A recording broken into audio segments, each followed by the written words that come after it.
भाई गोटे कथा लोक मैंने ट्रेंड फॉलो करने पखाड़ को किसी एक्स्ट्रा प्रायोरिटी तो दौना ना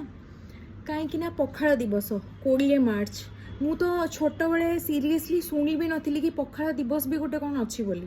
दहीबरा दिवस 1 मार्च आउ छेनापोक दिवस आई थिंक 11 एप्रिल तो एगुड़ा तो आई थिंक मु भावुची कि दिवस गुड़ा आगु किसी रखाई नाला गोटे स्पेसिफाइड डेट आर किसी नाला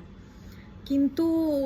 काली जेमिति पखाड़ दिवस अच्छी 20 मार्च तो मु भावुची सेटा बोधे आगु ही नाला आउ लोक मैंने किसी एक्स्ट्रा ट्रेंड फॉलो करिकी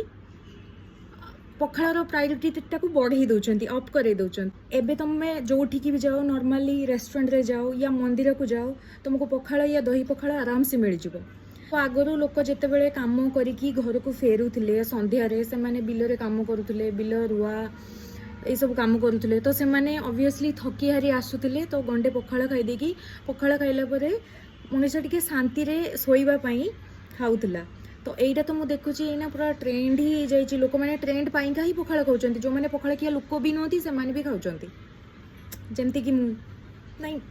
मत तो पसंद ठीक ठाक तो कमेंट कर पखाड़ इफ यू एग्री बाय।